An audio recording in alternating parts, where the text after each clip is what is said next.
हमारे साथी अशोक सिंघल उनसे बात कर रहे हैं। खूब नाम चला नरेंद्र सिंह तोमर का, सीधे ले चलते हैं जी। ओवर टू यू अशोक, बात कीजिए तोमर बिल्कुल साहब सही, से। बहुत नाम चला नरेंद्र सिंह तोमर जी का, बहुत सारे नाम थे मुख्यमंत्री के दावेदारों में। इस वक्त खुद तोमर साहब हमारे साथ मौजूद। तोमर साहब, कहाँ पिछड़ गए आप और मोहन यादव का नाम कैसे आ गया? आप लोगों को खुद हैरानी हुई होगी। चौंकाना मोदी जी की फितरत में, वो चौंकाते ऐसे ऐसे फैसले लेते हैं। इस बार भी चौंका दिया आप सब लोगों को। देखिए, दरअसल क्या है कि मैंने तो पहले भी कहा था कि मैं इस दौड़ में नहीं हूँ। आप ही कई नामों को दौड़ा रहे थे, जिनको आप दौड़ा रहे थे उनमें से हर आदमी यही कह रहा था कि हम दौड़ में नहीं हैं। तो मैं समझता हूँ कि पार्टी जो निर्णय समय पर करती है वो अच्छा ही करती है। और मोहन यादव जी हमारे बहुत अच्छे कार्यकर्ता हैं।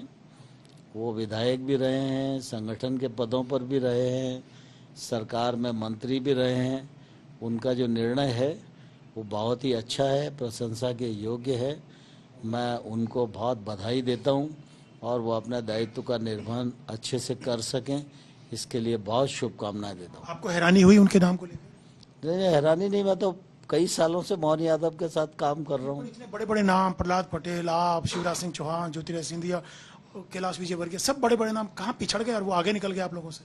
ये सब आपके ही दौड़ाए हुए नाम हैं। पार्टी में विचार में कुछ और ही चल रहा था, जो प्रगटीकरण हुआ और मैं समझता हूँ वो अच्छा ही हुआ। तो आप क्या करेंगे? स्पीकर बनेंगे? नाम चल रहा है कि स्पीकर बनाया जाएगा, ये क्या भूमिका देखते हैं? मैं तो भारतीय जनता पार्टी का कार्यकर्ता हूँ। भारतीय जनता पार्टी के लिए जब जैसी जरूरत पड़ेगी काम करूंगा। लेकिन उनको चुनने के पीछे आपको लगता है कि क्या वजह रही होगी, कि ऐसे क्या उनके अंदर दिखाई दिया? योग्यता की अगर बात की जाए, ये कहा जा रहा है कि यादव मुख्यमंत्री बना करके प्रधानमंत्री ने यूपी और बिहार को साधने की कोशिश की है। भारतीय जनता पार्टी जातिवाद जैसी संकीर्णताओं में भरोसा नहीं रखती। भारतीय जनता पार्टी काम के आधार पर कार्यकर्ताओं का चयन करती है और कार्यक्रमों के आधार पर चुनाव लड़ती है। नरेंद्र मोदी जी के नेतृत्व में पूरे देश में भारत का झंडा फहरा रहा है और भारतीय जनता पार्टी को भी उनकी लोकप्रियता का समय समय पर लाभ मिलता है। मैं वही योग्यता की बात कर रहा था कि मोहन यादव जी में ऐसी क्या वजह थी आप लोगों को भारी पड़ गए वो? नहीं, मोहन यादव जी से किसी की तुलना करने की आवश्यकता नहीं है कि कोई भारी है कोई हल्का है।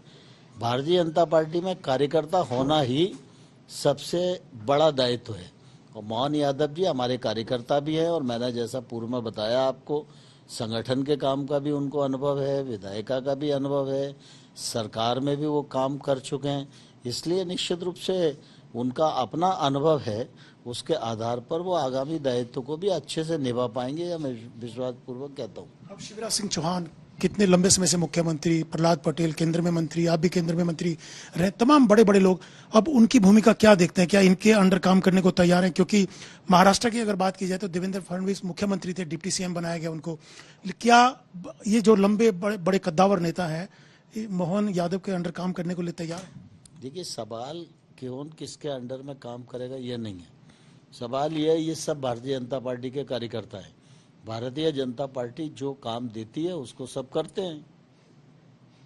एक आखिरी सवाल, जैसे छत्तीसगढ़ में नया नाम आया जो सोचा नहीं था, मध्य प्रदेश में, तो राजस्थान में भी आपको लग रहा है कि ऐसा ही कोई चौंकाने वाला नाम आएगा? नहीं, भारतीय जनता पार्टी समग्र दृष्टिकोण के आधार पर विचार करती है। राजस्थान में भी जो नाम विचार हो रहा होगा वो बहुत ही उपयुक्त होगा और दीर्घ काल तक नेतृत्व करने वाला होगा। धन्यवाद बहुत बहुत। तो ये थे नरेंद्र सिंह तोमर जी, जिन्होंने साफ तौर से कहा कि पार्टी जो भी निर्णय लेती है पूरी पार्टी साथ है और हम लोगों की भूमिका भी जो होगी उसके हिसाब से हम लोग काम करेंगे।